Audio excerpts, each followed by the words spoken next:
Hey guys, hope you're all doing well and welcome back to another day of Vlogmas. Today we're going to be talking about what I read for Nonfiction November 2018 and spoiler alert, I did pretty darn well. So it's no secret that I have been struggling with readathons this year. I think for the vast majority of the readathons I participated in 2018, I read probably like one book, maybe a book and a chapter of something else. This time around though, I managed to read 4 books and started a 5th, so I definitely think it's safe to say that Nonfiction November is like my best readathon. Not that it's a competitive sport, but it's definitely my best event, so to speak. Though I'm honestly not really sure if it was a fluke this year because I've just been in such a memoir-y, non-fiction-y mood. I mean, I genuinely was thinking about my Nonfiction November TBR back in March, so I think it was just meant to be. To start things off, let's go ahead and just knock off the book that I did not complete, and that was What Happened by Hillary Rodham Clinton. I actually started this one at like 11:30 at night on November 30th and then promptly fell asleep, so I really don't have anything to say about it quite yet. I've only just gotten through the introduction, but I will continue to read this and will report back with any thoughts. I have very few brief thoughts based on the introduction, but I want to withhold judgment until I've gotten at least a little bit further into the book. Then to talk about the books I completed, we might as well talk about the one physical book I have here, and that is Girl Squad's 20 Female Friendships That Changed History by Sam Maggs, illustrated by Jen Woodall. As I mentioned in my TBR, this was sent to me by Quirk Books, and it's like a collection of little histories about different female friendships, different female groups throughout history, and something I really liked, around the world. A lot of the time when we're talking about feminism or feminist role models, we're talking in a very like Western-centric little bubble, and so this book does a really great job of pulling histories of women around the world doing many different things. There are athletes in here, scientists, political activists,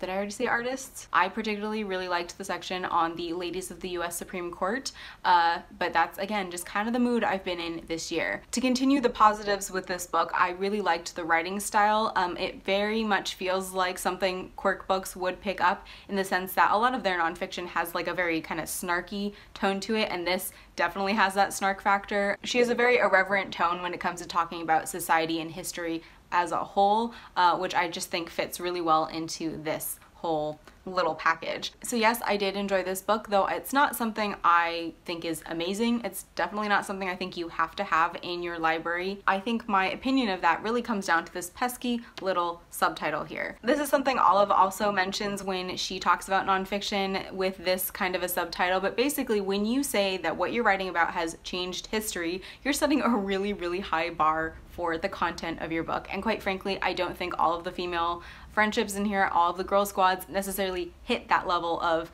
making a big indelible mark on history. But I also don't know if this book is something you're supposed to be thinking that hard about. For me, this really falls into the category of like nonfiction gift books or nonfiction coffee table books. So if you're looking for just kind of a fun, quick read for a feminist in your life, or anybody really who just likes interesting historical stories, or historical facts rather, then sure, go ahead and pick this up. But generally speaking, I just think this is okay. It wasn't my favorite. And then the rest of the books that I completed during Nonfiction November were all audiobooks, so I have jotted down a few notes here. So the first book I wanted to mention, and the first book that I finished during Nonfiction November, was Educated, a Memoir by Tara Westover. Now this book has been taking not just BookTube, but kind of the internet by storm. I feel like I've seen it everywhere. It's been on a lot of I think it won the Goodreads Best Memoir of 2018, something like that. So because this book is everywhere, I'm sure you guys are at least somewhat familiar with the story of Tara's life. She basically was raised in a kind of survivalist, sort of isolationist family out in Idaho, where her father was both Mormon and someone suffering from mental illness. Her father definitely had some kind of bipolar disorder mixed with schizophrenic tendencies, though he never received a specific strict diagnosis because he did not believe in going to licensed doctors. He didn't believe that you had to go to doctors or go to school. He thought that the government was trying to get to them, and so any of these more established social, governmental institutions he deemed to be dangerous and kept his family away from them. Tara's mother was also a very interesting woman. She provided what little education they did get, though she herself, I believe, only had a high school degree. Now, the first thing I want to put out there when discussing this book is that I want to put massive trigger warnings on this for physical abuse and emotional abuse. Now, I have not firsthand experienced either of these, luckily, but I do have some like secondary understanding of emotional abuse through some extended family situations, which were, it's not something I realized affected me as much as they did until I was reading this book, specifically in regards to the fact that as the book progresses, as Tara got older and as her father had other incidents and progressed in his mental illness, they fell into this really abusive cycle. So I just wanted to put that out there so that if any of you do have experiences like that where this might be a triggering book for you, you at least go in warned. After saying all that, I don't know if enjoyed is the correct word for this book, but I was gripped. Tara describes everything so very vividly that you can really picture all of her family members. You can picture the mountain in Idaho where she lived. You can picture this like kind of scrabbled together house and junkyard that they grew up in, and it's one of the most vivid memoirs I think I've ever read ever. I also think it's one of the most raw and honest portrayals of how complicated family life can be, and how you can love someone who's not good for you, and how they can love you and yet do the wrong thing for you. It was just so emotionally compelling that I really have to, you know, take my hat off to Tara. That's quite a feat to be able to give yourself the distance to be that brutally honest with how you grew up in the family that you still love. Very, very fascinating. My one kind of problem with the book is that I really wish she had focused more on how she became educated. At one point she's like, I decided I wanted to get an education, so my brother told me to study for my SAT so that I could go to BYU. And I'm like, how did you go to BYU and how did you take your SAT when you hadn't gone to any school ever?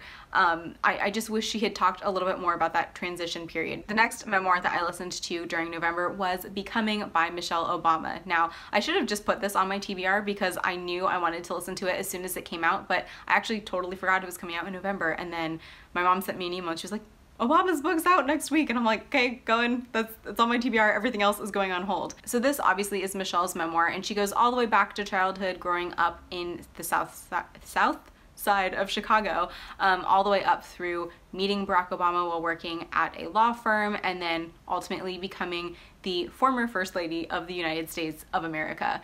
Now, one thing I really took away from this book is that Michelle Obama is so very intelligent, so very smart, so driven, and if like the biggest thing that we know about her is that she married Barack Obama and became First Lady, like she has much better qualifications than just that. It was also just really amazing to read about her life in so much detail. She really doesn't hold much back. She talks about her father's struggle with ALS. She talks about having fertility issues and having to do in vitro. She talks about having a miscarriage, and she's just very open. Something that I connected with on a very personal level with this book was when Michelle Obama talked about being disillusioned with the law, and specifically with like corporate legal structure, because as you guys might know, I dropped out of law school after 1 year after being a bit disillusioned with the whole process and just realizing that it wasn't really what I thought it was, and it just really made me feel better to know that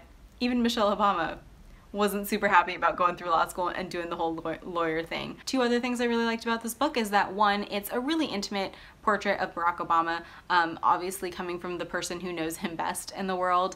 She talks about personality quirks of his that I didn't know, such as the fact that he is an organizer at heart. You know, he really loves to be in the muck with the people, but that he also has to retreat to his hole, as she calls it. And then the last thing I really liked about the book is just how detailed it gets about what it means to be the first family. So Michelle talks a lot about what it's like to have secret security everywhere, what it's like to actually live in the White House, what it takes to be a first lady. And I honestly did not understand how much of a policy role the First Lady does have. And if I'm being completely honest, I don't really have any negatives with this book. If you do decide to read it though, I would highly, highly, highly recommend listening to the audiobook, because like it's 28 hours long, something like that, but you know, sitting with Michelle Obama telling you her life story for that long is just something else, and towards the end of it I actually got really like choked up because she just left it on such a high positive note, which I feel like we so need right now here in the US.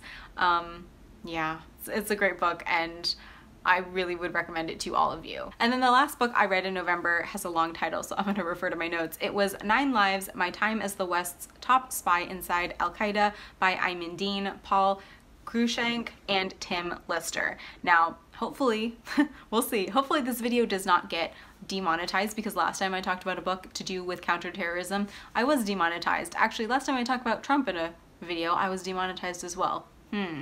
YouTube, I'm on to you. This is Ayman Dean's memoir, talking about obviously his time as a counterintelligence operative inside Al-Qaeda.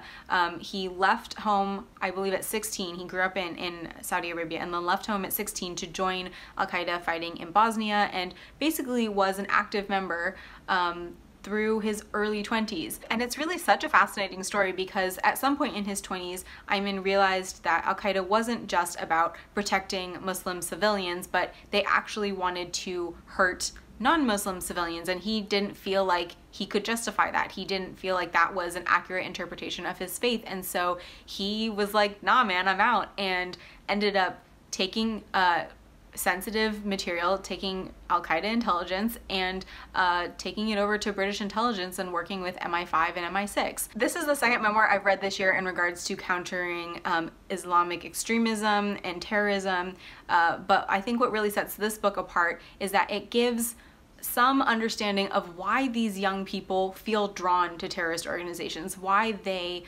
can accept these warped versions of Islam for as long as they do. It was also really interesting to listen to as an American because there are several points, critical points throughout Ayman's career undercover where the Bush administration here in the States just totally screwed things up for him and ultimately forced him out of the job. It's just so fascinating, and it really not only talked specifically about Ayman's experience, but he also did a really great job of kind of untangling some of the intricacies of international intelligence sharing, which I, again, just was not aware of. It's simultaneously a harrowing book to read because he's involved in all of these crazy undercover operations, but then at the same time it's also very hopeful because he does try and provide solutions going forward in the future. I feel like I just rambled my way through all of those little reviews, but that is what I read for Nonfiction November 2018, and as you can tell, I thoroughly enjoyed like